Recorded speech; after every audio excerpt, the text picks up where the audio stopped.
Okay, we are live. Good morning, everybody. Father Miller here. Welcome back to the Nerd Father, our first Saturday chat during the month of the Sacred Heart, not Pride Month.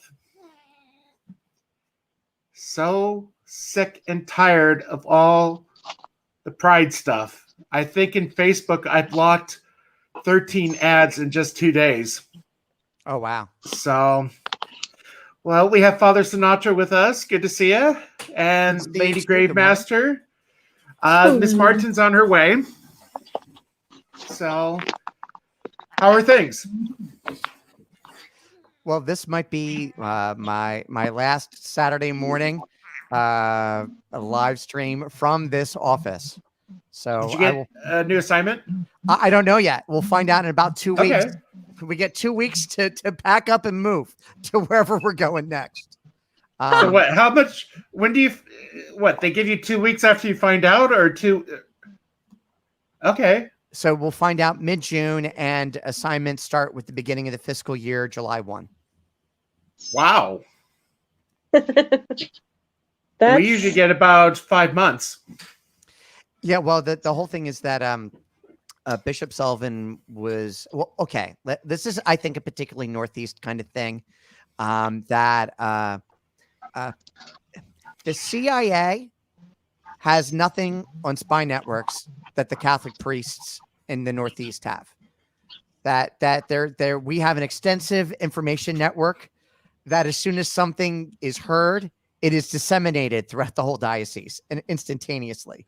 And the bishop wants to control info. So that's what happens. So if you can just hold on for 1 second, I got to take this. Hold on. Yeah, no problem. Good to see you, Lady Gravemaster. How are you? It's good to see you. It's good to know that Father Sinatra is part of the CIA mob or something like that. Guess. You know. So I don't know. Odin might be joining us. He might not. I don't know. He said he had friends of his wife in town. Okay. Well, you know, he just misses out. That's all. I know John is out and about, so. Yeah, I know that. And I asked Father Galfont last night if he was able to make it, and he has a funeral and a wedding. So. Is it 4 weddings and a funeral? Because that'd be great. No. Just one of each. One of each. Got a good question already. Kat is playing with my keyboard or something. Something's weird. Oh my. Oh my gosh, what's going on? I have no clue. Okay, so for those that did not know, I was on retreat this week. And our diocese has a retreat house, so we're required to choose 1 to 3 retreats. I was telling Father Sinatra before you joined us, the retreat was supposed to be led by a seminary professor in Detroit, but he passed away on Pentecost. So we had a retired bishop give the retreat, so for really short notice, it was okay. But it was good to get away. This time next week, I will be heading back to Iowa to see my family. So I'm excited. Fantastic. I'm so happy to hear that. I was supposed to leave tomorrow, but it turns out that the 3 priests in my deanery are all on retreat next week. And if I was to go, that means there would be no priest coverage in case of a sick call. And I don't want people angry that their loved one didn't get the sacrament. Yeah, I can understand that. It's nice. I don't know how to put that. It's wonderful that you were willing to fulfill that duty instead of, you know, thinking about yourself and doing what you want. It's amazing that you so willingly put other people first. Well, I mean, that's the whole point of our life. Well, I'm just saying there's been some, I mean, you've seen it in our group chat, Father. Like, there's been some bishops that I'm just saying they need to maybe go back to seminary. I have no idea what is happening right now. I could think of a certain Martin that needs, not Miss Martin, but another Martin that needs to have an apparition from Our Lady. That would be, yes, I think that would very much need to occur. I don't know. and- I just go ahead. No, go ahead. Oh, I was just gonna say, with everything that's happening lately and all of like all of the very clear pandering and pushing and suppression of anyone who even questions anything, I'm quite sick of it. And you know, we just had Memorial Day weekend. So you have Memorial Day weekend, Armed Service Day, and Veterans Day. And so military members basically get 3 days out of the Mhm. entire year. Mhm. You know, and of course, like within each service, we have our birthday balls. So like we'll celebrate that internally, but that's like all of America doesn't celebrate the Marine Corps birthday or the Army birthday or the Navy birthday or the Coast Guard or the Air Force or now Space Force or anything like that. I think they should, but that's beside the point. You know, so it's more than a little frustrating that just because of who you choose to sleep with, you get a whole month. Mm-hmm. You know what I mean? Like, well, that's what Crowder was saying. I haven't caught any of his podcasts lately. I've been so busy. He was up he was here. basically making that point. It's like Grandpa stormed the beach, he gets a day. Pride Month gets a month. Well, it's not even that. Like, okay, I'm a woman. I don't need a whole like Women's History Month. Okay, but women have existed throughout all history, unless I'm missing something. Pretty sure women have been there throughout all of history as well. I don't need a whole month. Like, why don't you study them through the course of the year and the interactions they had in life with other people? Just study them as part of history, all of history. Because when you try to, you know, everybody calls it the oppression Olympics or, you know, the victimhood card, and someone's always going to try and, you know, whip theirs out and be a bigger victim than you. And that's not even what it comes to, because when, you know, you learn this just by other people, like YouTube channels shouting out, bigger YouTube channels shouting out younger YouTube channels.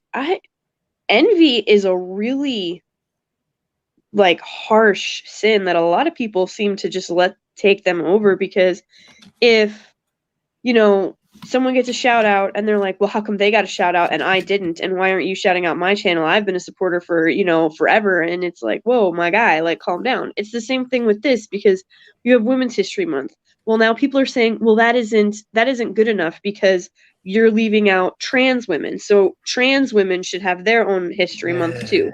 And so you're starting to just like devolve into this finite group. Like, segregation is becoming popular, and it's really terrifying to watch people embracing this so readily. And you know, it's I forget what his name was, but I had a discussion, like we went back and forth for a minute on Twitter, and he was trying to be like, he didn't just shut me down or shut me out, which was, you know, different, and it was kind of nice. But he made the statement about how Tolkien would have done something or other, and he had like PhD in his name. I know that doesn't mean he has a PhD, but I told him, you know, I was like, it was something about viewing Tolkien's work through all these different lenses of like critical race theory and Marxism and stuff like that. And I was like, critical race theory looks to segregate people by their race. Marxism segregates them by their class. And I forget what the last one was, but it's that isn't, it doesn't matter what lens you view it through. Tolkien's intentions when he wrote his works were not those things. So your interpretation of them, sure, it can be your personal interpretation. That does not mean that was the intent or the meaning behind Tolkien's work. But everybody has to just, what is, like, there's no objectivity left, and it bothers me. We always look at, and it seems like in terms of popular culture, we always look at the past with present and future looking eyes.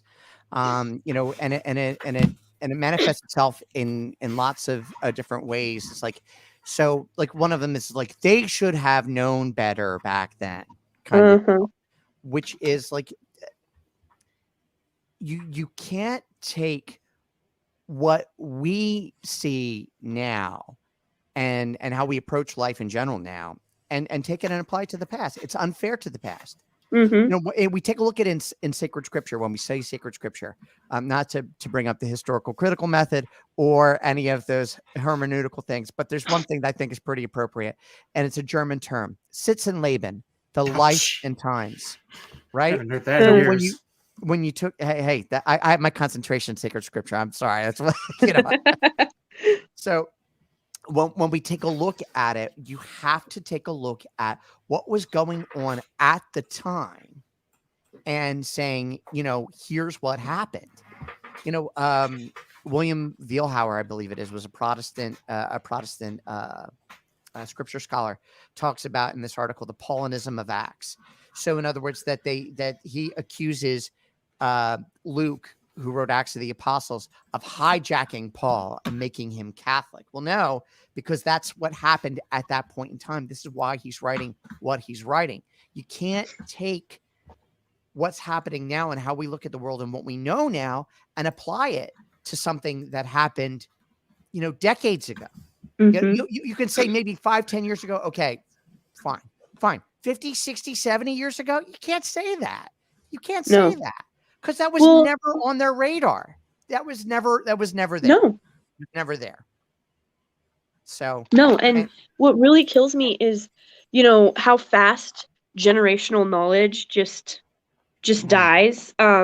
Like, you know, so I don't think people realize while the industrial refrigerator has been around since about 1893, the residential refrigerator really only became, like, there was only a fridge in every single house starting around the 1940s after World War II, because there was the industry boom. It's the same thing with televisions, you know. Televisions were around in the 1920s, but movie theaters were so big because you couldn't afford, you know, a boob tube, as they called it, because it had real tubes. And you couldn't afford to have that in home, so you would go watch the silent film. And then audio became a thing, like that, where they were able to put video and audio together. And then, you know, residential televisions started making their way into homes. But a lot of people, like those scenes where people are standing on the street outside of video stores, like TV stores, and watching through the glass, that's how it was, because you didn't have one at home. And so in only about the last 75 years have we had the residential refrigerator and the residential television and residential telephones. You know, all of these things that are so common. Even electricity really is just really been residential and available to everyone within the last, you know, 3/4 of a century. But in less than 2 generations, I guarantee you that if I went and spoke to 30 people that are my age, you know, that there's probably maybe one other person out of that 30 who still knows how to can or make bread from scratch, or how to plant and tend to a garden. Like, there's the amount of generational knowledge that just gets lost is insane to me, particularly because now there's really no, like, everybody's like, oh, well, you know, there's the internet. I can just look it up on YouTube, or I can just Google it. And I was like, yes, okay, but what you're going to learn is an instruction manual is only going to get you so far. You have to actually do the work, and the experience of doing the work is not something that an instruction manual can really replace. I think canning is making a comeback, because I know during the pandemic, canning supplies disappeared from the internet. Everybody learned how to can. Not me, but I do know. Go ahead. Yeah, no, I was gonna say, I do know, like, my grandpa, like, older folks went ahead and did it because they thought that this was gonna be like the second depression. And so they were like, we've gone through this once, like, we're gonna make sure that we're good to go. So I know that was a big thing, but I've been I've been canning and baking and like these were all life skills that my mom was like, I learned how to do it, and if nothing else, even if it'll help save you money, and it's a great sense of accomplishment. It also makes you more confident in other things in life because you have this skill. It can carry over into other things. But people just seem to not want to do that. Like there's this huge push. I saw it the other day, and they were like, I can't wait till we get to a world where nobody works, everybody's paid, and there's just harmony everywhere. And I was like, what do you mean not like why is your utopia a place where nobody works? That sounds boring and terrible and lack of purpose. Why would that be your dream? I mean, even in the garden, Adam worked. Yeah. Before the fall. I don't. I mean, I had a couple days off, so I went to a buddy's first mass up in Highland, New York. By the way, I'd never been up to that area of New York State before. Man, that is pretty up there. Wow. Yeah. Where's that at? That's it's about an hour and a half north of New York City. It's next to by Albany. Yeah, it's south of Albany. It's south of Albany, but up by the Catskills. So it's fantastic. I've never seen it before. Driving over the Hudson River, it was pretty cool. Yeah, that sounds so. What was my thought? You went to your buddy's first mass. Yeah.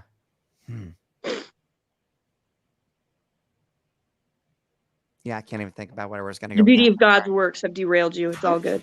Oh, look who's here. Oh, hi, everybody. How's it going? Good morning. Good morning, sir. Good morning. Good morning. I think he froze for a second. Oh, wow. Oh. We were having a struggle with baby Thor. He's not eating his bottle anymore, which is a lot of fun for us. Time for mush. I've been having to turn it into... He actually ate yesterday an entire bowl's worth, an adult bowl's worth of oatmeal mixed with formula. So he'll have that, but he won't have anything else. It's very sad. Does he eat the little puffs? Does he eat the puffs? Oh, yeah. I mean, he loves eating the food. It's the formula that's the issue. And that's where most of the nutrients that he needs are coming from. And we can't just turn it into oatmeal every single day. He needs to start being, I mean, it'll definitely stick to his ribs, that's for sure. Yes, for sure. Yeah, because eating food in general, he's fine. Like all of the pureed stuff, he loves. He loves like all that stuff he'll eat, but he won't be drinking from the bottle. And we need him to drink from the bottle, at least for some of it. You can mix. So with my second, she was kind of the same way. You can mix formula into the purees. It makes it a little bit runnier, but it does work. But also the reason, another reason she wouldn't take it was there was a little bit of thrush buildup in the back of her throat that I wasn't aware of. So if you give them water and sort of maybe like cleanse it and help it clear up, they might go back. Or you could just go straight to the sippy cups. I don't know if you've seen like the Miracle 360 sippy cups, but no, because we have all of that stuff. He's almost 8 months old at this point, so he can't quite figure that out yet. Gotcha. Again, it's not an issue of getting him the nutrients he needs because there's ways of us getting it. As I said, the oatmeal, but we just can't be doing that for every single meal because if you try feeding an 8-month-old 6 to 7 ounces worth of oatmeal, he eats it, but it's a marathon. So yeah, and then by the time he gets done, he's hungry cream again. Of wheat. There was a question for you, Odin. When do you start him on pizza? Well, about a year, I think, is when I officially can start him. Yes, Snortopoopus Cuber. Now that might be the solution. Do like a half and half, like a half pizza, half formula puree. I'm sure that would grind up some pepperoni. Yeah, exactly. Holy sure, pepperoni. that would taste delicious. Oh my word, you were wonderful last night, by the way, Odin. I was yelling at Ryan in the chat though. I was yelling at all of them. Oh yeah. Internally, I'm doing the same every single time. I mean, I pray for them, but I also yell at them. Yes. Well, that goes back to the question I was asking you earlier. When does Az sleep? Because I mean, he was still on when I went to bed, and he's already tweeting when I got up. At first, I thought that was a different question about the Bible, and because the way you said "as" didn't sound like "as," so I was like, well, but yeah, I don't know. I think he probably only gets about 4 hours of sleep, I imagine, based on at least last night's schedule. That is the life of a bachelor right there. Yes, exactly. Because he and I were talking the other day, and he he said that sometimes he'll just take a nap, and I was like, oh, that must be nice. I forgot what that's like to be able to just do what you want in the middle of the day, like snooze. I take a nap every day. Oh, well. I'm sorry. Well, then you must not be working hard enough, Father. Fudge. Oh, sorry. I just pushed the wrong button. I'm so sorry. I'm glad I said fudge. Yeah. Family this- friendly. Good morning. I know. Good morning, fathers. Bless me, That's a Bryson. funny thing. Derek is watching, and we've been doing. We didn't do it yesterday. The Friday afternoon stretch before Friday night tights, and I have to keep reminding people no swearing. I mean, this isn't the Friday stream. The is Irish not, guy. Yeah. But it's like why. this isn't a religious stream, but I'm still a priest, and I don't want swearing on my channel. Yes. Well, but you see, Father, how many Irish priests do you know? Well, my first pastor was from Ireland. I know, I'm teasing you. But was he an Irish priest? You know. I know. I actually know. Well, because I studied in Rome. I know a couple Irish guys. So. I will say that, and I told some of the priests on retreat, my first 2 years as a priest was summed up perfectly by Linkin Park's "Numb." Every step I take's another mistake to you. Yes. Well, no, I'm just saying that sometimes Irish priests. I even had a friend tell me, in Ireland, it's not a sin to. Not a priest told me that, but a friend of mine told me with a straight face that Ireland is not a sin. And I don't think that the Catechism says that, though. Which is also rich from a historical standpoint, seeing that the books, the first books of, of penances, like for particular sins, came from the Irish monks when they didn't have a bishop. So they just I find that interesting. But it's because of the Irish monks we don't have to confess our sins in public. Yeah. Exactly. I know. Well done. Mm-hmm. Yeah, they knew they saved civilization, didn't they? Mm-hmm. I'll tell you what, though, Father, you ever been to those beehive huts that those monks would live in the coast of West Cork? Ever visited any of them? I need to get Skellig there. Michael? I haven't been there yet. Yeah. Oh, well, Skellig Michael is there, but yeah. Understand, Odin. Going to Skellig Michael, you might literally die. That is one of the most dangerous places ever. Sounds like my kind of place to be. Well, you go, because I'll tell you what, there's no railings, and they actually do warn you that death could occur. So, no, I've never been to Skellig Michael, but they actually have on land in those same areas along the coast. They do have them. And around St. Finbarr's, some of his little huts. Are they built into... Oh, I wonder if any of them ever did this. If they ever scaled down, like, the cliffs and, like, built into them, like, little... Like, talk about isolation. That's about as isolated as you can get. St. Kevin's cave in outside of... oh, gosh, darn it. My brain just totally... Glendalough, outside Glendalough, yeah, where he would be. That's similar to that. But no, I'll send you pictures, Odin, or I'll put them on stream, because they're like literally, they're just like the little ones that you see in Skellig Michael, but they're on land, so you just have to go up a little path. You don't have to go through treacherous waters and up that. Yeah, because with Skellig dangerous. Michael, if I'm not mistaken, the only way to get there is in this like little rinky-dinky boat that only Yeah. goes during certain times of the day. Like, there's no like big official, sturdy No. type of transport to get there. Which, because isn't that where they unfortunately filmed The Last Jedi? I was going to say, Yes. yeah, that's where they filmed it. Exactly. That's what I say. They would still go back. What we see and understand, Odin, part of the reason is it for it, it's because not only is it incredibly treacherous water there, but there's rocks and everything. And so you can't really go out on a nice big boat. So And what I need to do is I yay need to to the go monks for there doing that. with Father Ripperger or another exorcist priest, so that we Yes. can cleanse the island, because I don't know if it's been cleansed since The Last Jedi was shot there. So Actually, Odin, there is a video, not necessarily in relation to The Last Jedi, but Yeah. a priest made a trek up there, and you can follow him. And when he got up there, he said a mass on one of the old stone altars. It was Nice. really nice. So it has been cleansed. But when the last time I went to Ireland back in 2018, before the stupid pandemic stuff, I went out on a tour on West Cork, and they did not allow them to go back for the Rise of Skywalker because they messed up some stuff, and Oh, they no. were furious.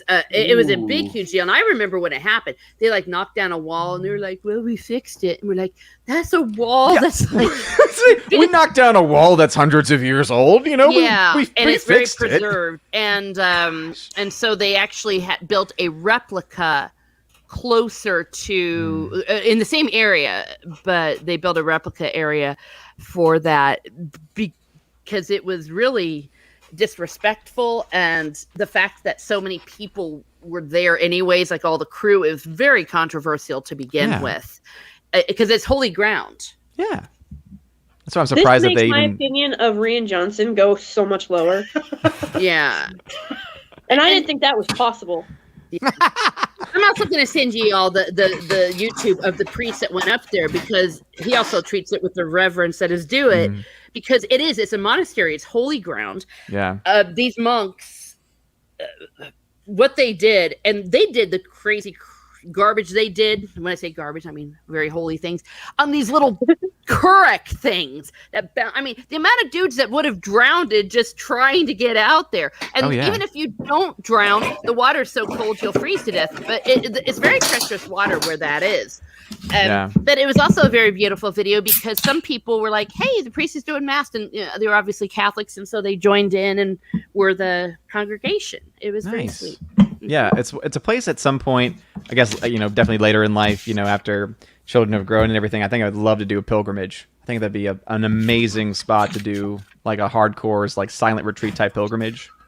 Oh, well, anytime. I always tell people I'll be your tour guide, because I also, whenever I go back, and I usually go every year for the what do you call it? The FODA conference with Cardinal Burke. They you go out and go to mass in Irish. It's so much fun. If you know Oh, it's Irish, in Gaelic. I'm going to be a snob. Gaeilge. Gaeilge is the name of the language. Yes. Gaelic is is an adjective for all of those different languages, like the Scottish and all that. But Gaeilge is actually the word that you use in reference to Irish. And it's really fun, because a lot of the stuff kind of comes back to you.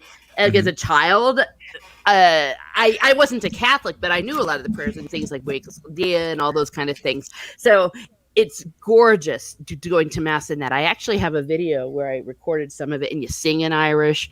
Nice. I'll tell you what, you feel the faith of the fathers right then and there. So I would love to see a solemn.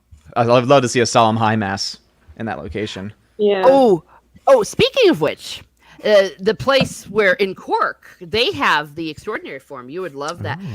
You know what? They have the extraordinary form in Ireland in more places with less people than I think in the entire world. Almost every place, when you look it up, the extraordinary form of the mass is really big for people that are still going to mass in Ireland, and the Irish language. When I went over there, I heard more Irish than I heard the entire time I lived there as a girl, because they know that they're losing their identity. And what do the Irish do when they lose their identity? They go back to their faith, and they go back to their language, because that's what the British did. They tried to take away their language. They tried to take away their faith.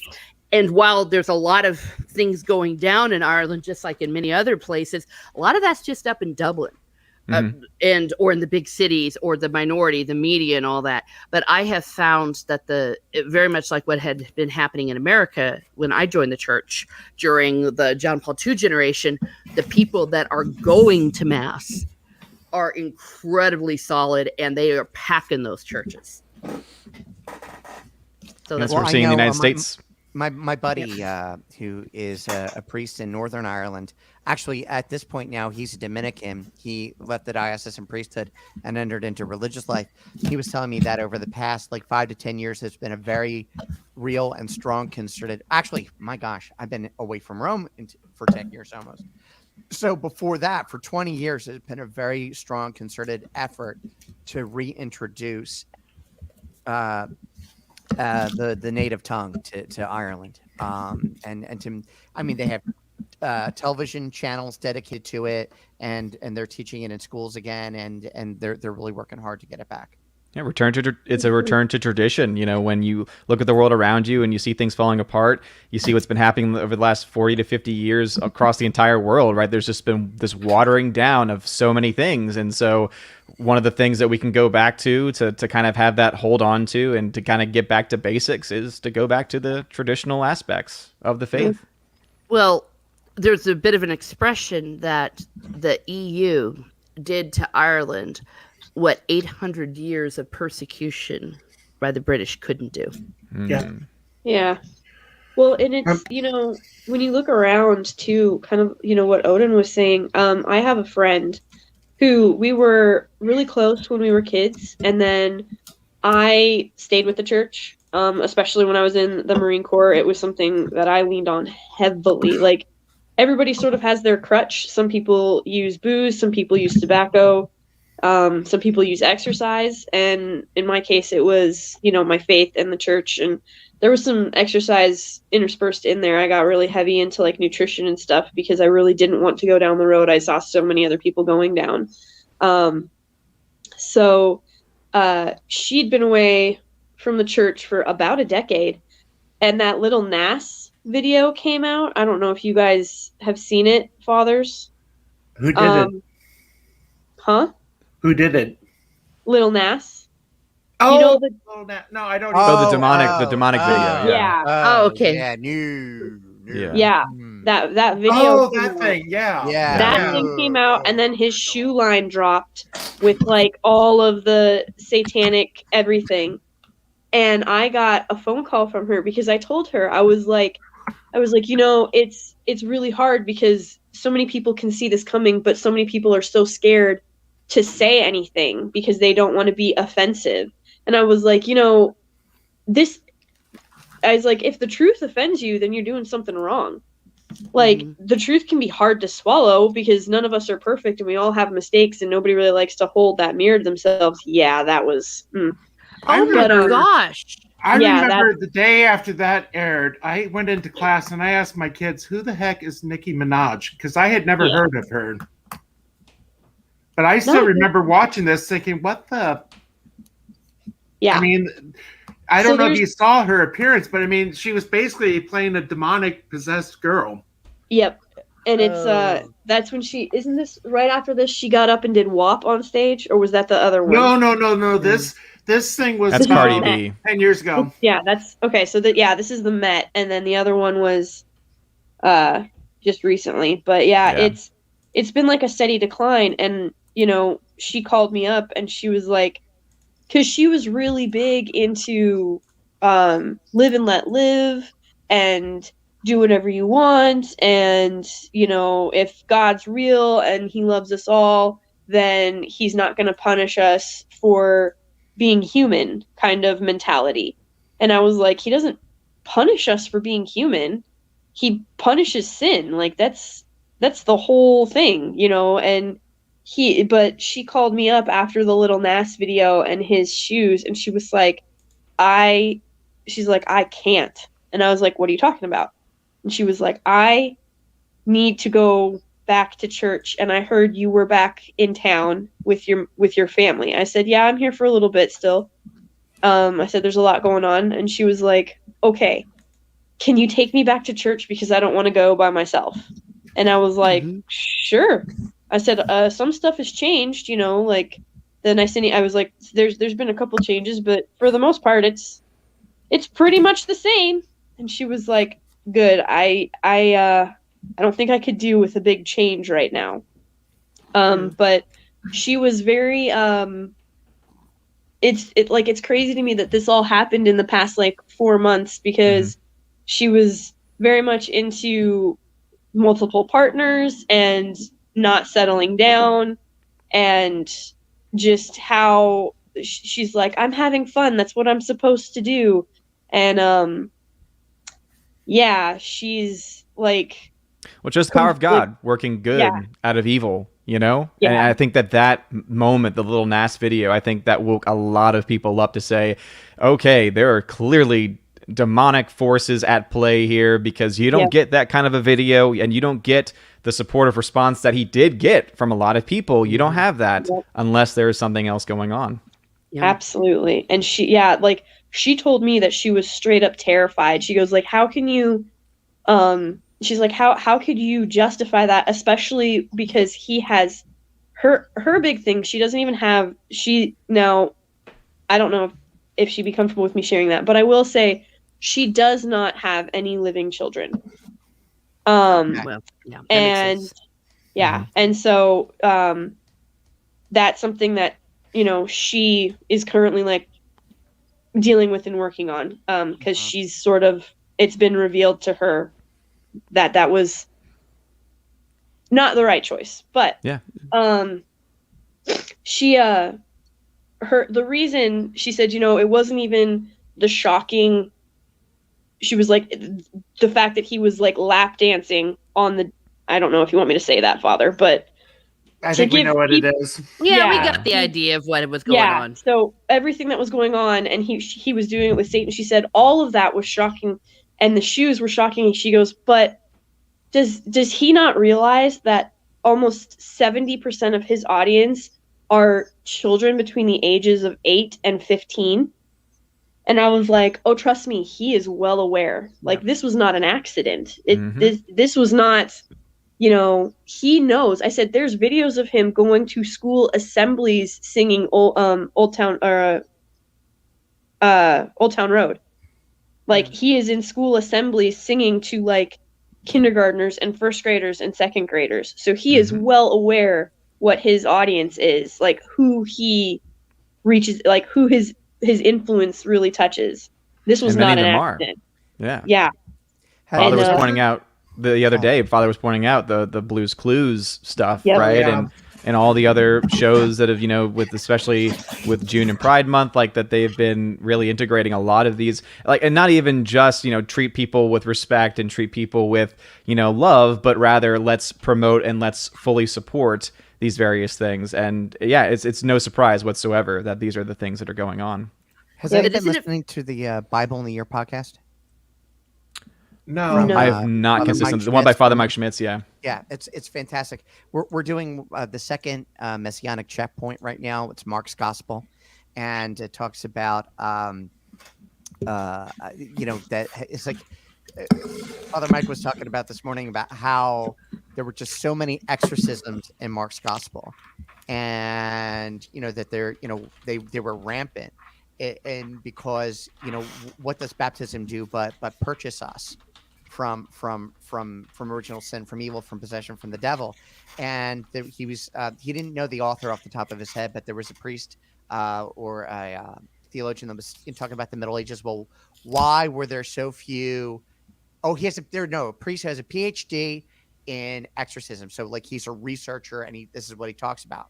Yeah. And he says there were so little, his theory is there's so little exorcisms in the Middle Ages because, you know, baptism was so rampant, and you know, the protection that we receive from baptism was so prominent.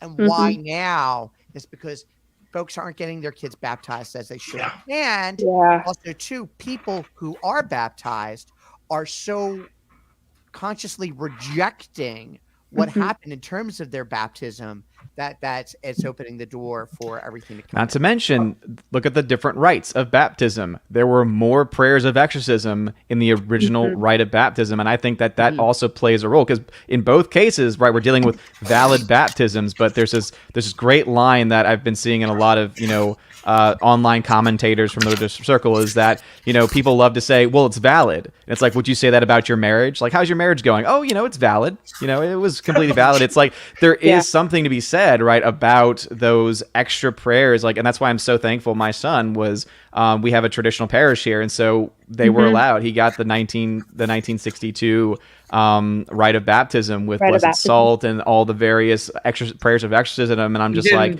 he needs as many spiritual protections as he possibly can get. You didn't have anybody wiped out during that, right? Taking out the 5 families? No. Well, I and do there's also now. something to be said about the use of sacramentals, because things like sacramentals were also more prevalent, and the imagery that you would see is that kind of imagery. The imagery that we are seeing now, let's face it, it comes from videos, it comes from music videos. It's what is in popular culture. In the popular culture, the imagery is the opposite of it. And I've always find it very fascinating that for all the people that just say they just can't stand the church and everything she stands for, sure spend a lot of energy making inversion, sacrilegious imagery and acts. Yeah. They put an awful lot of energy into something that they say they don't like and don't care about. They care, and they know exactly what they're doing. Odin, I'm a canon lawyer. I'm very concerned that people's marriages are valid. I'll be right back. Hold on. Yeah, they're going heresy. No, but it's good that it's valid, but hopefully it's going, it's going well in other ways too, right? I mean, yeah. But I'll say this, Odin. I want to defend the ordinary form and all that, because sometimes we've had some problems. I have in the extraordinary form community where they get so on the high horse of things like, well, we get extra prayers, we get this, that they actually look down on people that go people to fall the into ordinary pride. form. Oh, absolutely.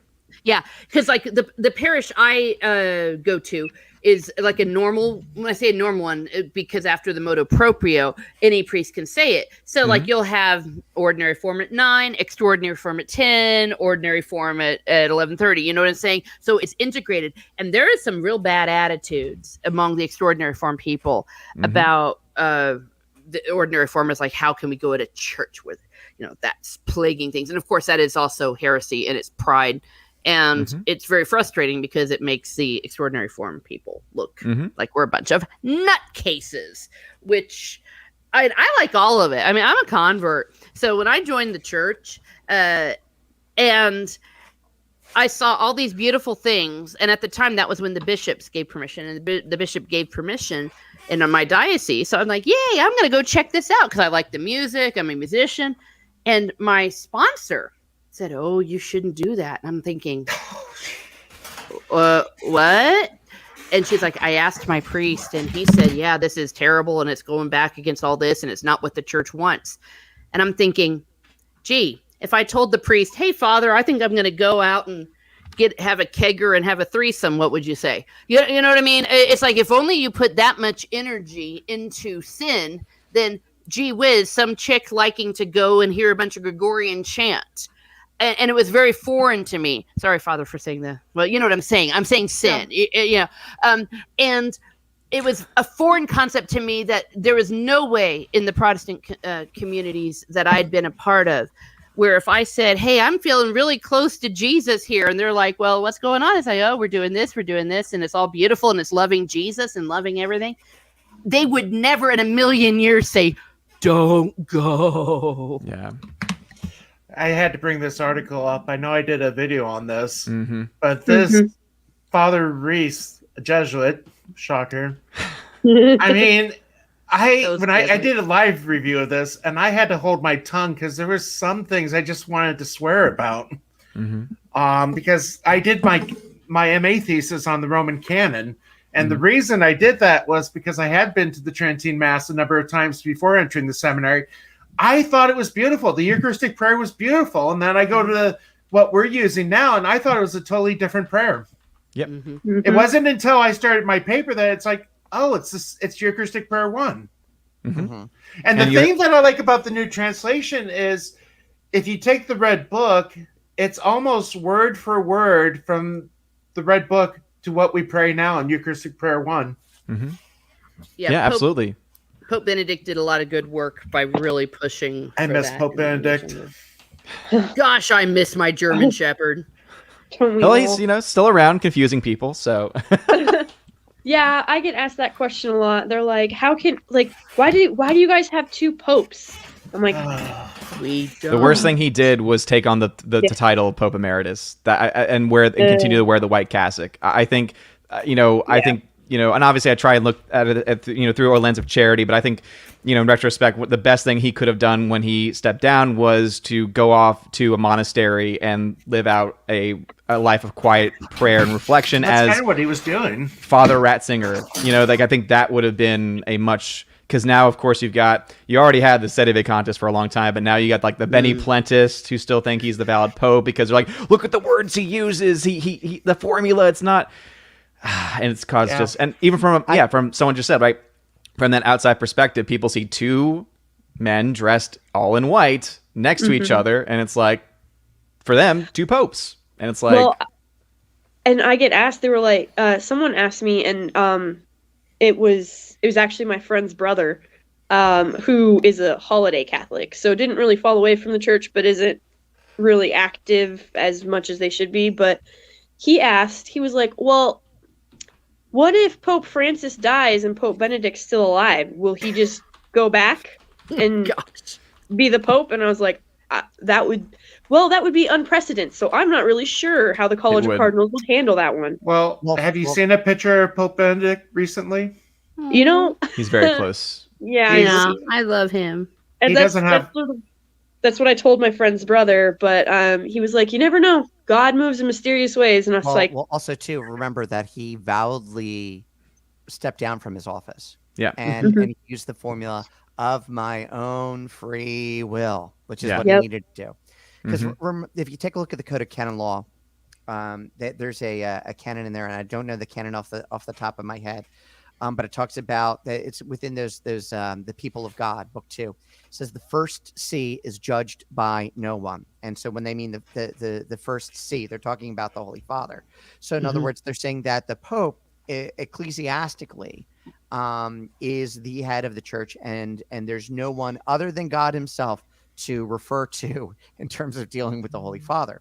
Yeah. So it's not that the Holy Father can be removed. The Holy Father is the only person who can personally, of his own free will, resign from his own office. And he has to do so publicly. And that's why he did it when it was a public declaration, a rescript, so to speak, of the canonization of saints. So he waited to the end, and oh, by the way, I intend of my own free will to step down from the chair of Peter to resign my office via this date. And that's why he did what he did as he did. So he doesn't have the title of, like, he doesn't hold that office anymore. So even if Pope Francis were to die, the conclave would operate as normal, and that they would have to choose a successor. Because also Pope Emeritus it's basically just completely made up. I mean, it's a brand new thing. It's And canonical university. construct is what we would call in the biz. yeah, Yeah. exactly. Well, Yeah. the scary The last thing time, is- the last person to do it, the last pope to step down, did what anyone who steps down from the papacy should do, which was go back to this, a quiet life of prayer instead. And as far as with the Pope is concerned, basically the only way, because some people ask questions about some of the language of some of the encyclicals and letters that have been, put out by Pope Francis that have caused a lot of confusion. And yeah, you're right. The only thing that could happen where something could be corrected or record set straight would be if another pope down the line at an actual council, and then as a council they said, looking, we now using our authority in union, but the pope obviously would have to be a part of that equation in order for that to The happen. magisterium is not the magisterium without the Holy Father. He's Yeah. the magisterium by himself, and he's also the magisterium in communion with all the other bishops throughout the whole entire world. Yeah, and I think you bring up a Goodness. very good point, Father, that it's very confusing because I get that question all the time too, Lady Gravemaster. And Yeah. it's like people don't get it. You stop being the Pope. The only way he could become the Pope again, and correct me if I'm wrong, Father Rob, is that, or Father Sinatra, is that he. I I get don't that know. I both. don't It's know how okay. All right. traditional you are. Sorry, some Yes. like you being by the I'm last Father name. Rob, and I am Father Sinatra. I am both. So. Okay, you are both. Okay. Come fly with me. But hypothetically, Fly and this away. is just hypothetically, if Pope Francis were to die, and they elected the man, Joseph Ratzinger, as Pope again, could he become the Pope again? Yes. Okay, there we go. Is he He still? could, but Is he still a he's cardinal 93. though? I mean, he would.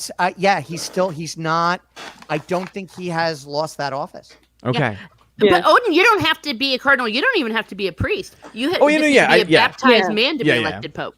But traditionally, I think- but also you mentioned that I actually say there's one other way you could actually become Pope again. However, it would require a lot of corruption because we do have in our history a man who was Pope 3 times because he sold it to his uncle and then received it. Oh yeah, look it Yeah, up. but he lived the I rest will. of his life in penance. Yeah, no. So he was Pope 3 times, but then luckily at the end of his life, after that third time, I think finally it was like the church was like, okay, no, this is you're not.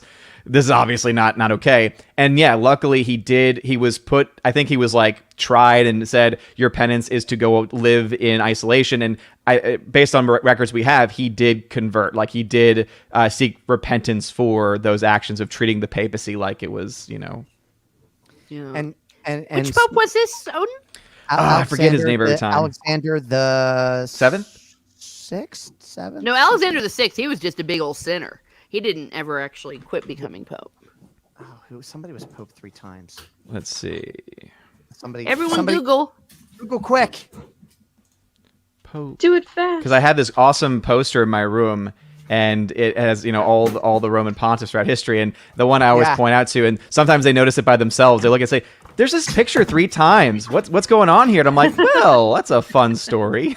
So I got to bring this up. This is a book I used over the years. I don't know if anybody's ever seen it before, Oh. Ah. I've but heard of it's it, yeah. by Eamon Duffy. It's a pretty thick book.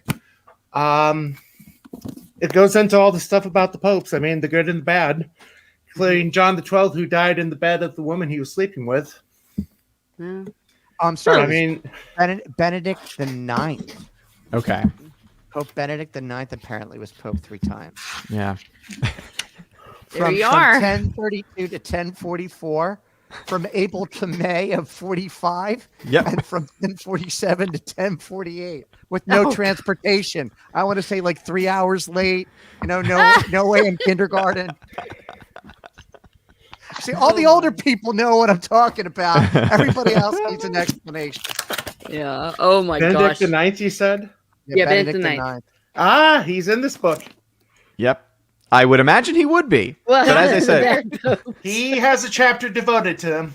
The Pope surprised there said- aren't 3 chapters. yeah. But For I each also one of have them. this. But Snortopupus by Q Burr, which I think is an awesome name. Yes. God bless you, Snortopupus. I think I'm going to use that for the rest of the day. When we did have 2 or 3 popes like the Avignon papacy, they did reconcile that by saying, okay, all the other popes have to step down and we have to elect a new one, hmm which Yeah. was Mhm. Martin V. Was that right? Was he the one? Was he the I last believe he man was the- standing, or was he the one that was asked to step down? I I know thought one he guy stepped said, like, down. I'll step down, but you got to make me the Cardinal Archbishop of Milan. Oh, that's And cool. so- There's- And lots I- of Chianti, right? So this is Yeah, actually cool. fun. It breaks down his time period. So Benedict IX was Pope for 12 years and 71 days the first time. Then he was Pope for 52 days. And then his last run, he was Pope for 252 days. So does that count into, is it 263 with him or 260 without him? So that was just he was pope a third time. Does he count? Does he count? I mean, there's been 263 popes. So does he count 3 times, or is he just once? I think he counts 3 times. Oh Yeah, my because gosh. according to I'm looking at a list. So obviously this is Wikipedia. Let me go down to the bottom and see what number it ends with. So 266. Yep. So he counts as 3 popes. Oh my gosh. You see, people think that things are scandalous nowadays.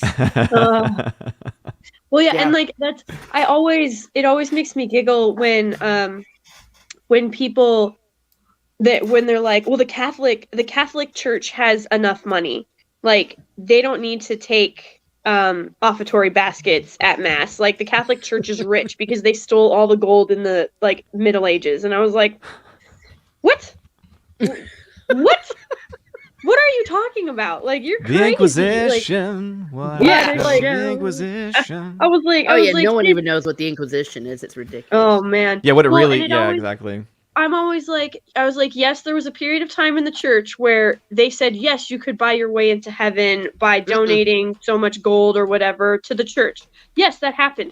The church has also been like ransacked many times. Like all of that, they've been plundered and like they're not sitting on all this gold. And they were like, oh, I forgot. Yeah. I'm like, Well- yeah, a lot of people do. I don't understand. Like they really love to make Strawman. Catholics and Catholicism out to be like hoarders almost, I guess. Like some of the conspiracy theories I've heard, like there's aliens in the basement of the Vatican. Yeah. Oh, Yeah. That's the a chur- good like, one. It's where the Vatican- third secret of Fatima is being hidden as well. Oh yeah, the true third secret of Fatima, because Lucia Yes. didn't know, the chick who actually saw the Blessed Mother. Father, Yes. I'm gonna Catholic explain Lady Gravemaster a little bit, and correct me if I'm wrong. Technically, Lady Gravemaster, the church never approved people buying their way into heaven because that is impossible. Yeah. That Yeah. no amount of gold. It was can buy individuals. You had justification. individual priests Yeah. doing it. Yeah, Yes. like they were cheating them, but Yeah. I just wanted to make. just I make always that have to get that caveat, is point to that, my no, that was kids. never a teaching of the church because it's No, Yeah. that was never a impossible. teaching of the church. But just like with anything, like, I mean, Father Sinatra and Father Miller all go, like, they go to confession too because they're still human. Like that's what Last people week. don't. Yeah, people don't seem to understand that. Yes, they're priests, they're bishops, they're cardinals, they're but they're still sinners. Yeah. They're Actually, still you're- human, and so Priest the sins are greed- big. Hmm? Priest sins and cardinals and popes, their sins are bigger because Yes. because Satan It's really public. hits them. Yeah, It's public, not- and no, so- but I mean, very public. but, Yeah, and usually that's a why- pope, a priest won't sin by just kicking his toe, man. He'll go out and do something serious, like. Because you have the individual sin, but then you add to it the public factor, and that's when the sin of scandal is also added to it. So it's Yeah. kind of like this addition of various things. And I don't know, I don't know if we talked about this last time, but it's like, for instance, there was a priest who was like, every network has their go-to Catholic source, and so for Fox News, Yeah. they had Father Jonathan Morris, who left the priesthood and got married. And that obviously caused a lot of confusion. But one of the issues is that because it was such a public matter, because he was a public figure, and also it was publicized that he was engaged and all that stuff, I think, obviously it's not up to me or anyone else to judge him personally, but obviously it seems that the sin of scandal would be something to talk about at least. well, and that's the reason why when Yeah. a priest leaves the priesthood, he is forbidden from teaching catechism Mhm. and from ministering Yeah. at the altar. Yep. Well, Technically, and the only thing the- he can do, Father, correct me if I'm wrong, is like if someone's Baptize in like lying emergencies. half dead on the or he can, Yeah, for example, He still has that give the ability. last rites. Technically, so like Yeah. if there's no priest around and some dude's bleeding out and about ready to die, they can. Last rites, hear I the don't know. final Confession, I know he could. yeah. Yeah. Well, last I rites know- would be, Because no. technically, because it's an indelible mark, Father. It's not technically know. taken away. I know. It wouldn't be literal. I mean, it wouldn't be licit, but hypothetically, I think that they could if there was like no priest around and the At dudes least are like, two Yeah. of them. I don't the one about, because this is the other thing too. I love talking with my students about is that they think anointing of the sick and last rites are the same thing, and it's like, oh no, Yeah. rites being plural. There's 3 sacraments Right. that actually happen, and so yeah, Yeah. the one that I'm not sure of would be the Eucharist, because Yeah, if it's I'm- one where he has access to a consecrated host, then maybe, but if he would need to actually consecrate, which means he would have to actually celebrate a mass, that I am not I don't think- sure. Okay, Well, my but bad. So the thing too, Yeah. I was just going to say, viaticum is not necessarily required. If a confession last especially rites. can be given, because Right. Okay, And so the he can apostolic anoint pardon. and he Yeah. can hear the confession. Yeah, but if he can Um, anoint, it's not like he's going to be carrying the oil of the sick around with Yeah. him. yeah. Well, that's true. Hypothetically, though. But on the other hand, Father Morris, I'll tell you what upset me about him. I'm not seeing anyone. I just randomly decided at the age of 47, after being a priest for 25 years, I might be called to the priesthood. I mean, called Marriage. to marriage. I Within a haven't met year. anyone, though. I'm not dating anybody. It just randomly happened. And it And just then- happened that the first girl he meets Within is a the one he year. marries. I said Yeah. you I'm weren't madly engaged in within a love. year of leaving the priesthood. That is. Yeah. All right. That's a I'm- scandal. in And his- and in his my defense. Ooh, I a know- defense, Father. His Mm. defense. Uh-oh. Fine, Hmm. defend him. In his defense. What was he a part of? Legion of Christ with a bad formation. And a founder that was nothing but a liar and Mm. a fraud. So, So if he you had take a bad look formation. at it, that's not a bad formation. It's not even that. The whole charism, the whole thing was rotten at the core. Mm. Yeah. And while we Mhm. pray for God's mercy, Yeah. Yeah. right, for Father Marcel, you have to understand that when everything, like for religious life, everything is based off of the founder, the charism, and the rule. And Mhm. all Yeah. three were tainted. Yeah. So anybody who is still a priest of Jesus Christ, who has their origin as a legionnaire, God bless them, Mhm. Yeah. because they're But hanging Father- on. But because everything that happens is based off of a lie. Yeah. So And it's one of those Good. complicated matters, right? Where it's, and that's something that too, is always something to bring up, is that it brings into that factor, that question, because obviously, as Father Morris, former Father Morris, like as an adult, right, as someone who therefore has full, the ability to have knowledge and consent of the will, right? These are issues that come up, but then that question of knowledge sometimes, especially for younger people, this is what I bring up with my students is, does someone really have full knowledge if they're at a certain state of development, but also the impact that someone's formation can have on their view of the world and having misinformation as well. Yeah, but let me to follow up on this, Father, though. He could have had all of that, but he could have been frank and honest, and I think that we would have supported him. I've fallen in love. He didn't have to do it the way he did it. That, to me, was almost a bigger scandal than him leaving the priesthood. It's like Dad saying, I just don't love your mom. Bye. But if Dad would have sat me, my parents are together in a very loving marriage, but thank God. But I'm just saying, it would be the lie. There's not anybody. There's nobody, I swear. He didn't have to do that. No about a bad formation would have kept him from coming before his flock, because he was my father too, and saying, I fell in love. I'm sorry. And I'm going to make Would he this have been right by allowed marrying to her. if he had admitted that? Like if he had said that was the reason for leaving, would they have given him permission to leave? I think so. Like Okay. remember when you take a look at the process of a guy petitioning, because remember it is an extreme favor by the Holy Father and the Church for someone to be dispensed from sacred celibacy and the other obligations that are attached to the clerical state. Mhm. So you'd have to take a look and explain why all those things happen. That can't be.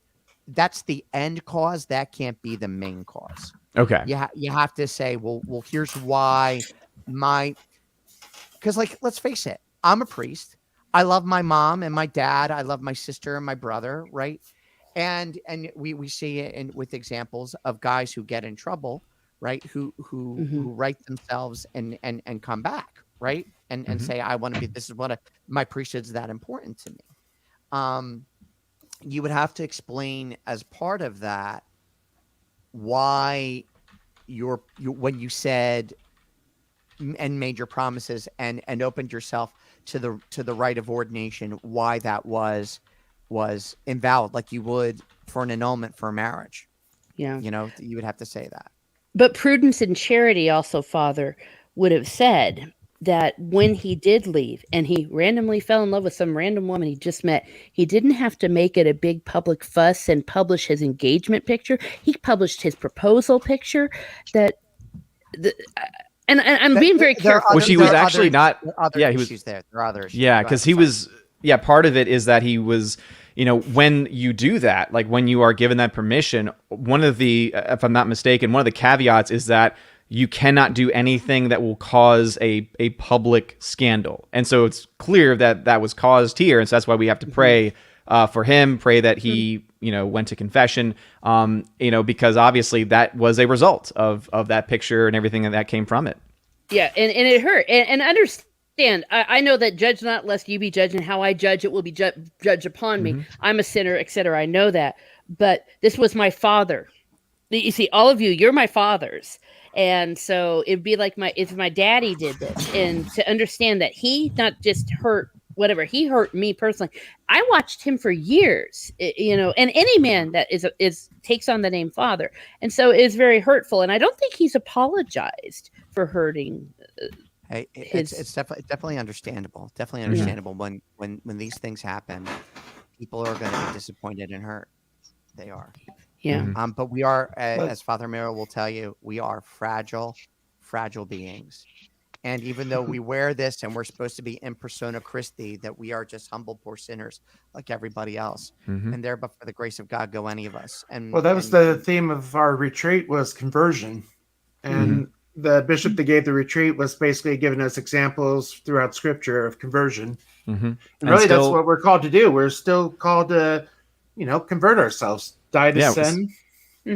And still one of the most powerful things, because obviously a lot of things can be said, about Pope Francis, but one of the most powerful images that has stuck with me is it was, I think, during the first day or days of his papacy, he's walking in line, he's got the security around him, and then unplanned, he just goes off on his own, and they're just like, what? And then he's going because there's an open confessional, and he kneels, and it's like to see the Pope publicly in that way go to confession. It reminds all of us, right? If the Pope has to go to confession, right, all of us have to go to confession, and we all need to recognize in our own way, because obviously part of the works of charity is to to correct when we see a wrongdoing happen, when we see something wrong happening, but at the same time, we also have to self-correct as well. Yeah. And understand, I'm the biggest sinner of them all, meaning I'm a Taurus, though, so I'm very... though technically I don't believe in any of that, fathers. I don't. But you know what I'm saying. Says my sign is the sign of the cross. So it reminds me of That's a good one. I'm just gonna get a shovel and dig myself deeper. But you see, that's also the other thing that I think where Catholicism has been so good for me, because man, I went 20 years of my life without the sacraments except for baptism, and yes, I was being fed the Word of God in Sunday school and all that, but man, I needed confession so bad. And when it was time, I was like, come on, Father, hurry up, get over here. I want it. And I do go to confession so much. So you turned into Scorpion. That's what I just heard. Get over here. Oh, no, you know what I'm saying. He's like, hi, how you doing? We're going to have our first confession. I'm like, just shut up and let me confess. It just reminds me of a fun story from seminary, and Father Sinatra probably would remember it from his experience. We had to practice hearing confessions as deacons. And we would go to our classmates within class practicing going to confession and how do you do that. When it was my turn to go to confession to a priest, I basically said, it's been 20 years. I think I used a profanity and I was uncharitable, and that's about it. I had to be that jerk. Oh, no. Say, I don't believe you. It's like, okay. What do you think you're doing? Yeah. Hey, speaking of quick, funny confession stories, we've all been there, where you're sitting there and you confess, and then you just hear the priest going, should I laugh? Or and there's this like pause. And then the priest is like, so what I'm hearing you say is... What I'm hearing you say is you committed genocide. Well, no. No, but you know what I'm saying. But also, like, it's sometimes our sin is us. I had a situation where I was being a little ridiculous, and I think the priest was wanting to laugh at me. that he did. Well, I'll tell you the thing that I find hard, and I'll admit it. I help out with the local Catholic school for their monthly confessions. I can't tell you how many times I've almost dozed off, and I'm not trying to, but I mean, it's like 8 a.m. The coffee hasn't kicked in. The kids are just going through the, like being pelted with marshmallows. Yeah. It's like I'm trying to stay awake. Yeah. I don't know if others had that or not. Well, there have been. One of the things though that I did, I didn't do it the past couple of years, but when I first got here, like not my first year, 2015, but my second year, 2016, I said I would like to hear the school children's confessions once a month. And when we started, we got the popcorn stuff. But as we moved along, like you saw that, especially with the older, like they understood, and as they went more frequently, they got it. They got it, and they started getting deeper. Nice. But when my oldest went to her first reconciliation, she's like, "What am I supposed to say?" And I was like, "Well, just tell." I was like, you got to go in and you'll tell Father stuff that you did that maybe God isn't happy about, and the Father's gonna help guide you back, and we'll say some prayers together, and you'll ask for forgiveness. It'll be okay. And she's like, "What if he gets mad and throws me out?" I was like, "You're so sweet." Oh, well, I love it when when you help a kid prepare for other confessions, because they often do that with at Catholic schools. When they're in second grade or third grade, they need some help, and it's like things like, "And I called my sister a brat," and then you just want to kind of laugh, because it's like, I'm sure you or get some when of they those they mention the bad word they shouldn't have said in the confessional. Oh, even better. Or for the little ones, do they say, "I said a really bad word. I said stupid." Mm-hmm. Oh Yeah. my It was so sweet because my daughter, sorry. Yeah, but like I said, I think I said it before. Sometimes it feels like that scene in Monty Python where they're all screaming, "Get on with it!" Get on with it. And Father, I am aware of that because I've known enough priests, and I'm old enough now that I've had friends that have become priests. I've had a student become a priest. It was awesome, and I go quick. I get straight to the point especially if it's where there's a big old line, and there usually is. And I'm thinking, I don't want to be that jerk that sits and takes 10 minutes. So I just go straight to it. It's like, "Okay, Father, here we go." I don't say "here we go." I'm very punny. That's why I do Wednesdays at 4:30 p.m. and not Saturdays at 3:30 p.m. Yeah, That it's reason. hard. Yeah, but around here they're starting to change that, because I think they figured out, wait, if everyone does confessions at 3:30 p.m. on Saturday, then they'll all be packed. And there's one parish near me that on First Friday they do confessions 24/7, and I think that's pretty awesome.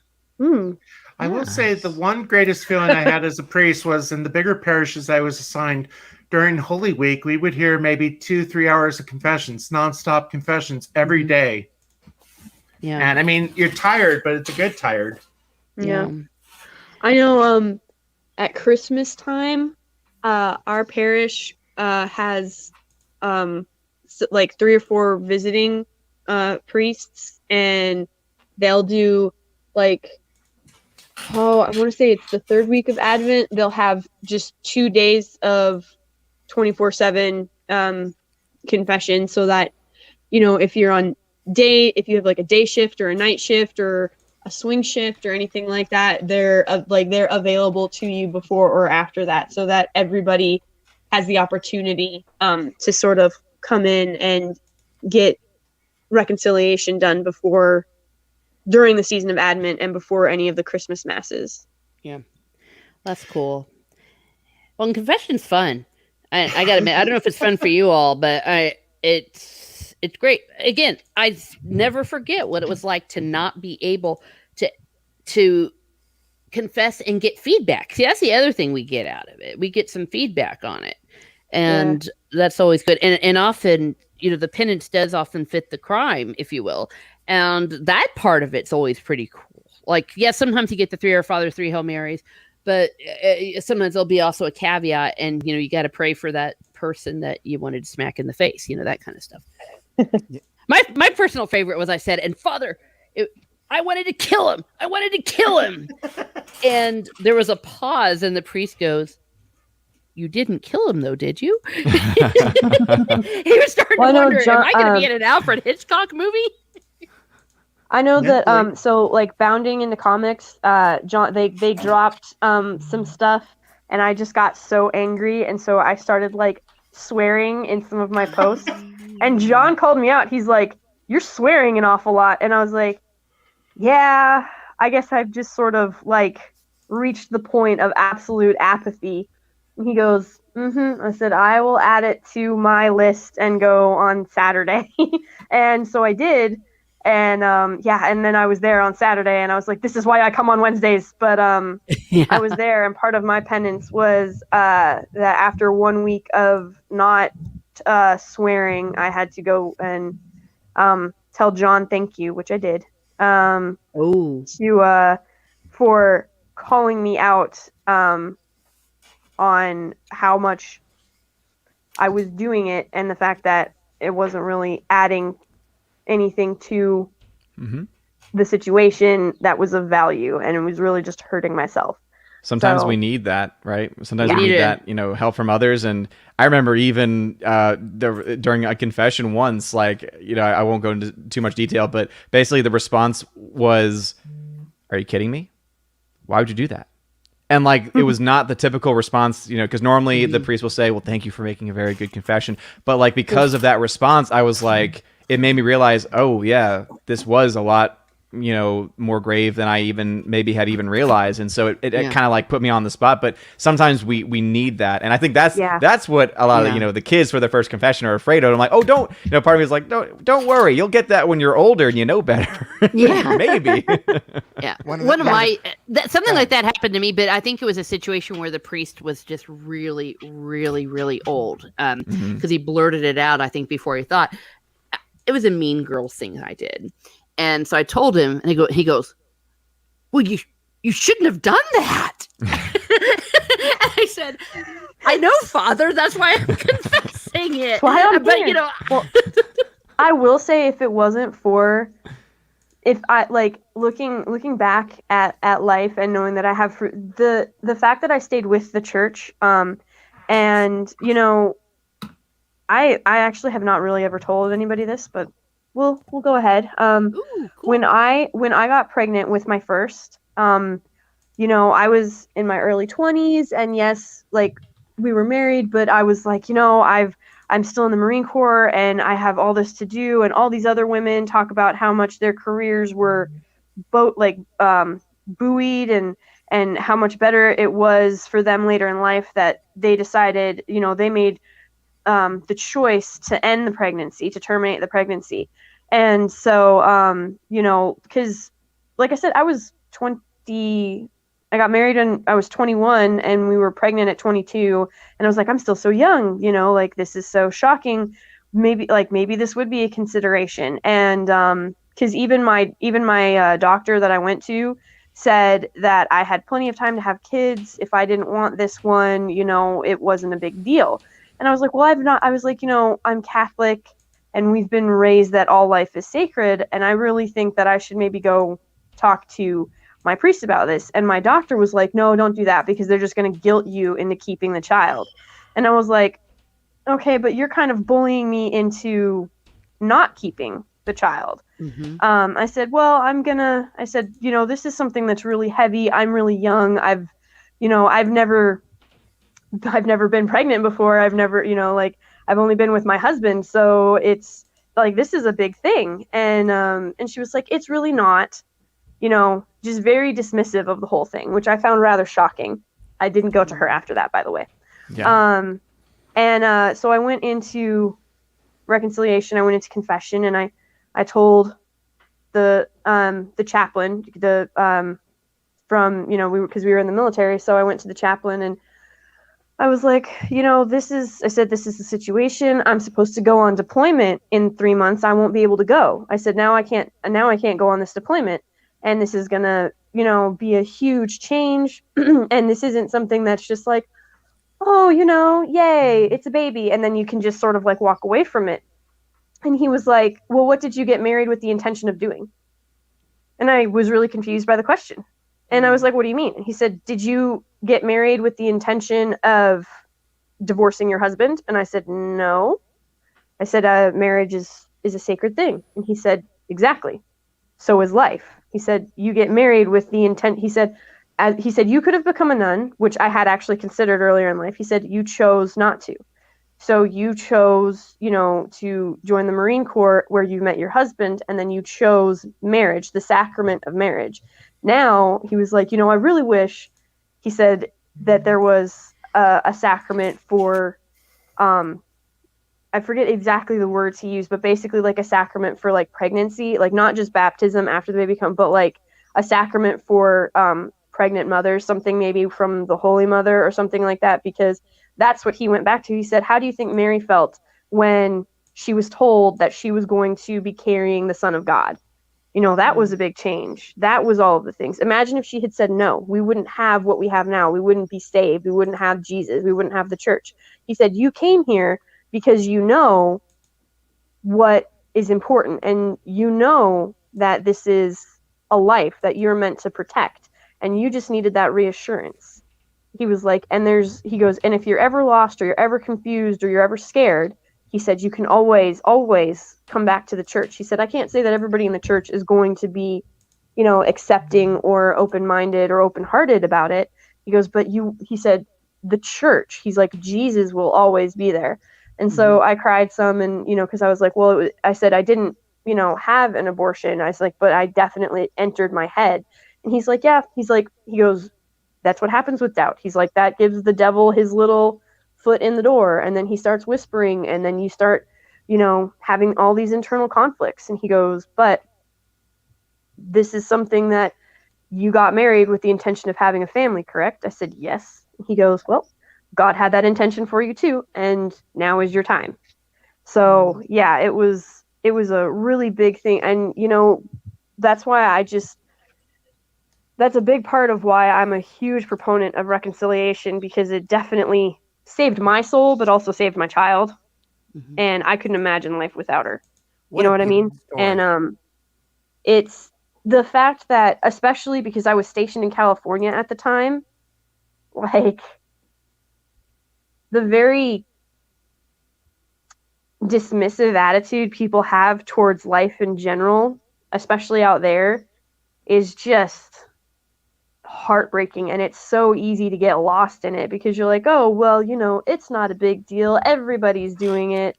It's not going to matter. I can always go to confession for it. Like, that's the other trap. Like, I can always go to confession for it. Oh, thank you, Nerd Pearl Lifeform.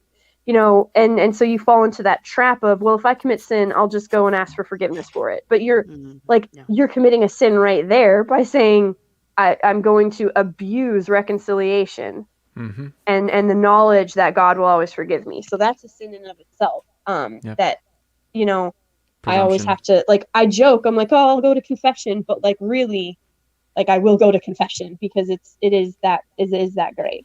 Sorry, I know that was heavy. No, thank you for sharing. Yeah. Now, Father, things that need to be said. Yeah, correct me if I'm wrong. Of course, a sacrament would be the wrong word for that, but aren't there blessings for pregnant women? Yes, there are. Yes. But, you have the sacrament of marriage, and you have the sacrament of, he's like, there's a jump in between in the sacraments. And he goes, he's like, it's not the will of the church. He's like, it's not something that I really push or anything like that. But he goes, there seems to be this gap. He goes, because you have the sacrament of marriage, and then you have the sacrament of baptism, but there's nothing in between for the holiness that is the state of a mother with child. Well, I think that it's more, less so of the need of a sacrament, but more so really kind of a focus on, as Father said, there's various blessings that exist, but oftentimes these aren't really focused on as much, I think. And this is, something I bring up even with my kids when we talk about this specific issue, right? With what it means to be pro-life. And the point I always make is that, unfortunately, there are people who only focus on one part of it. And it's, they basically say, we want to get the child born, and then that's all that they care about. It's like, no, we have to care about the child, the mother. We have to care about the entirety of the two people that are involved in that. And so I think that's something too that the church could, I think, have a big push on, right? Is really to promote and support motherhood and to show it as what it, what the Holy Mother showed it to be. And I think that is something that the church overall could do, is really just have it be where it's great to be a priest. It's great to be married. And in marriage, it is great to be pregnant and to bear life. Well, fathers, isn't that something that hypothetically you could do even just during the petitions? Like you could just add a petition here and there. And I'm not telling you what to do, but like for all pregnant women, for all women that might be in a crisis pregnancy. I mean, I hear priests do that often. Yeah. Oh yeah, they creep in, especially in like October, and October's pro-life month, right? Is that when Life Chain is? Yeah, I think so. And then of course at the end of January, those things become prominent. So well, and I want to say my requisite. Remember, they don't have anything for people that don't get married, become nuns, or consecrated.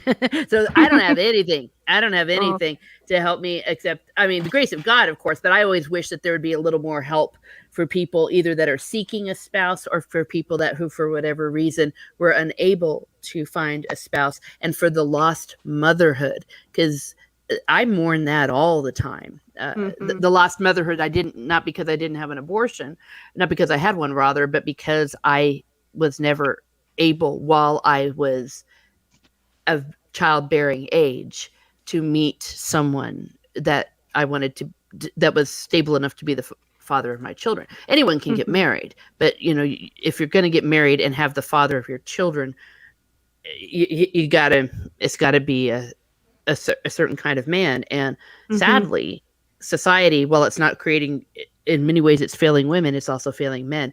Men are not allowed to become men. They're not allowed to become the men that we want to marry. It's very sad. It's a puppy. It's puppy cam. Puppy. I see the puppers. Yeah. I saw two of them. Where's the other? Where'd the other ones go? Over there. She's right over there. Which one is Willow? She's curled up in a little ball.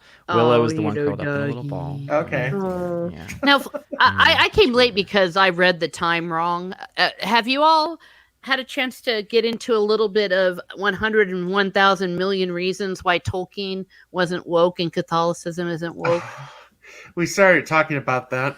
A little bit. I did a video on it. It's a long one. I yell in it specifically because when the OneRing.net said that if you are if you're saying that this is because it's for free speech, you don't love Tolkien. And I was like, he was a vet in World War I. He fought in World War I. And then I get into like foxhole love and how that's like, I quote Jeremy Odin where I say shippers are crazy. But it's true because there's this whole subculture and it's becoming main Tolkien culture for people to be like, oh well, Sam and Frodo, Odin left. Sam and Frodo. I was just gonna say, who did we lose? Oh, it's in the private chat. Yeah. Oh.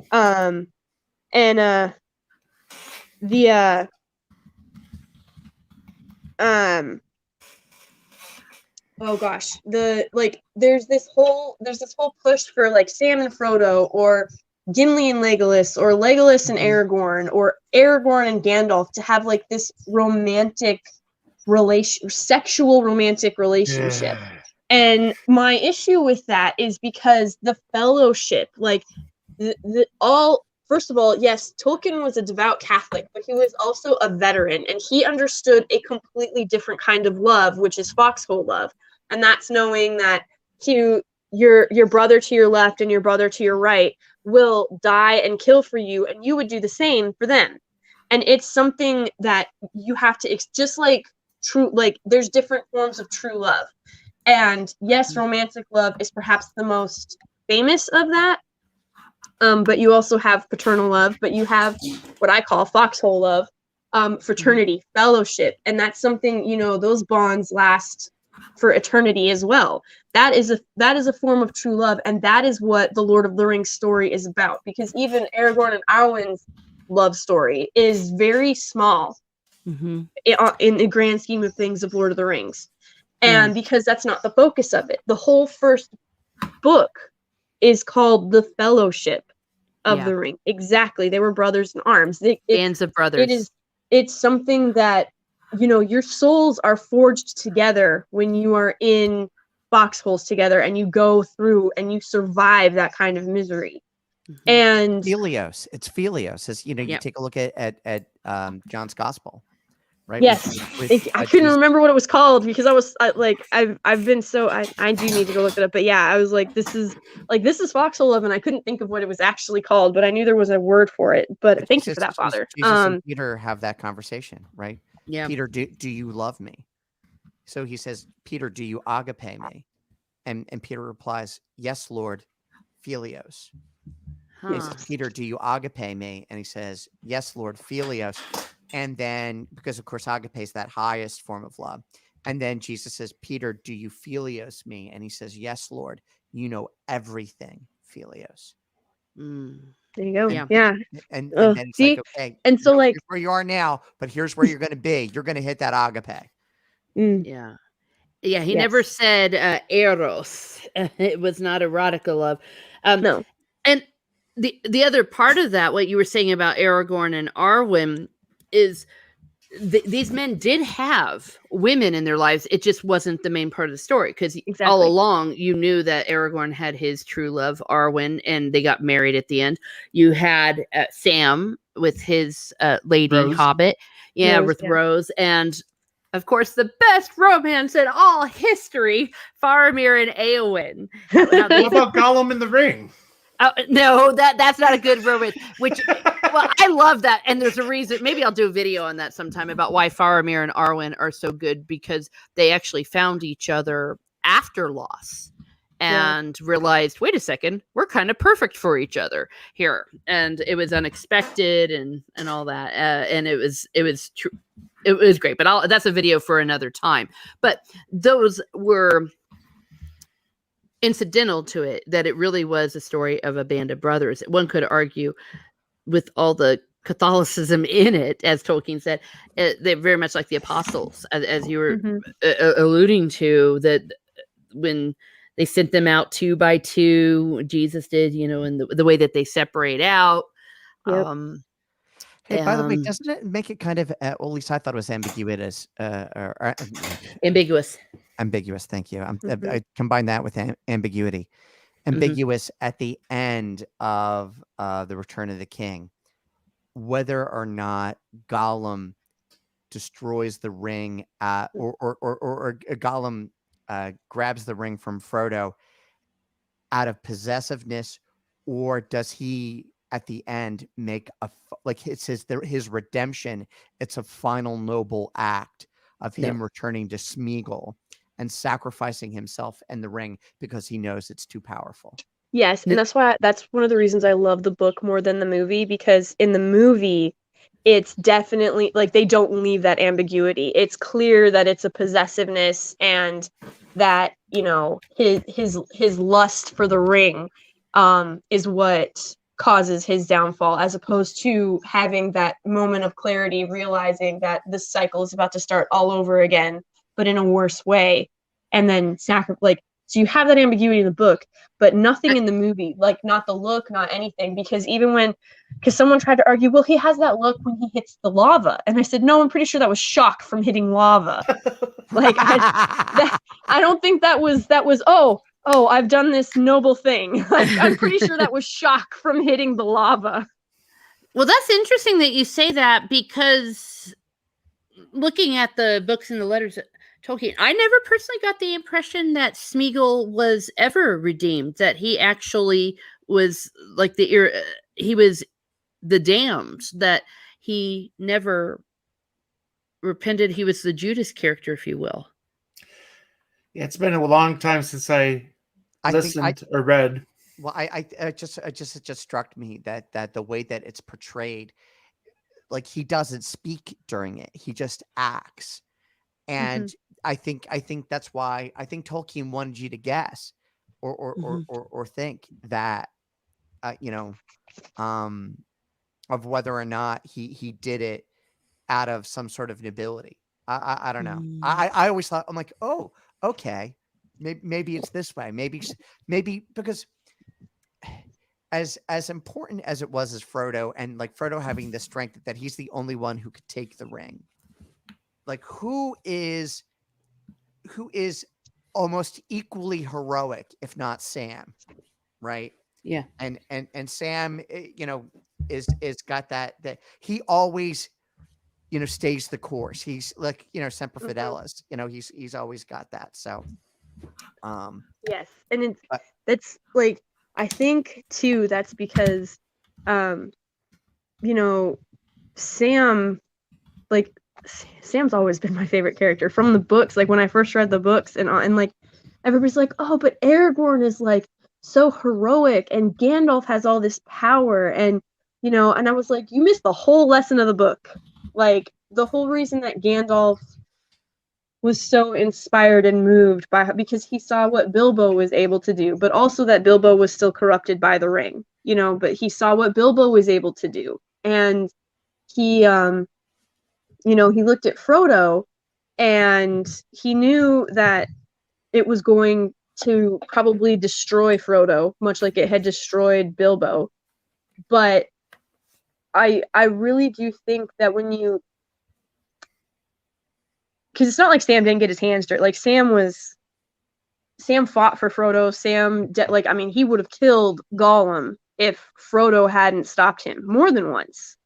He would have killed him. Yep. And so even if it was considered misdirected or not, or maybe it was Gandalf whispering in Frodo's ear, however you want to interpret it, like it was pity that stayed Bilbo's hand. And, because Frodo is like, it's a pity that Bilbo didn't kill him when he had the chance. And so, maybe those are the words echoing in Frodo's mind when he stopped Sam, or maybe it's because the ring has like tied Gollum and Frodo together to try and cause dissent between Frodo and Sam. There's all these different conversations you can have. But I think even Gandalf recognized that,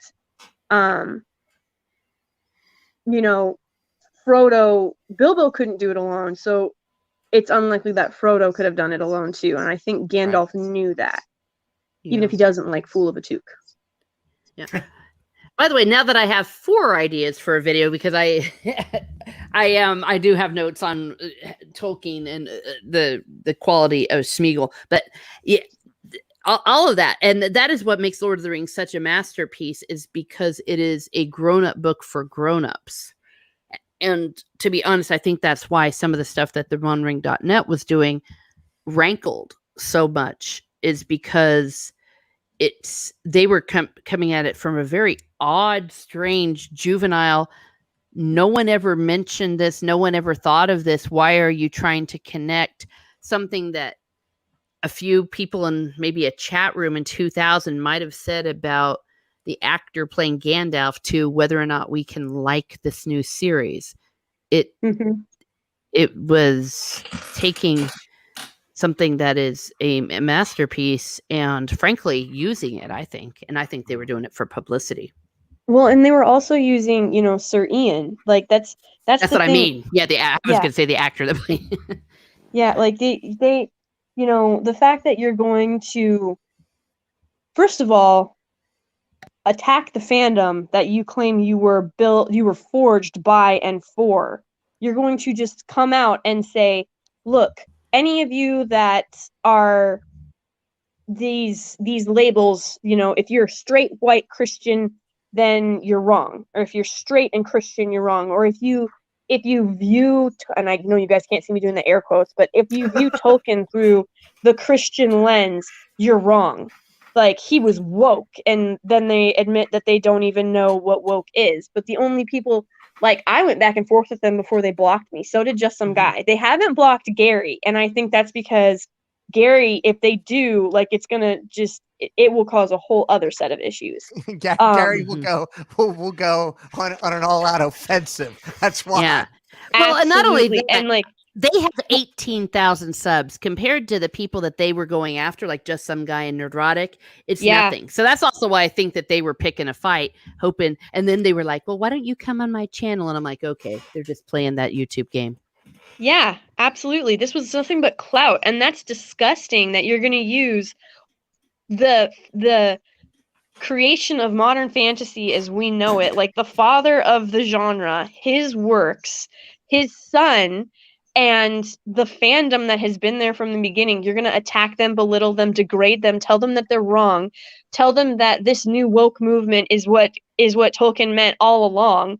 And no, like, that's the thing. It's like these people have now become ashamed of liking the works of someone that they may not personally agree with. That's all this is. It's a personal defense because they're like, well, I really love Lord of the Rings, but Tolkien was a straight white male and he was Christian, he was Catholic. So we have to, call him out on his orcs being racist, but then in the next tweet he's woke. Like, you can't there's no consistency to their arguments because they're wrong. First of all, Yeah. they're coming at it from a place of ill will, and they're trying to use it for their own gain. All bad things. When you come at it from that type of approach, you're always going to be in the wrong. They have lost I don't know the final number, but I do know that their sub number went way down. And I know the OneRing.com, who has been a little bit more quiet, they weren't as big. I think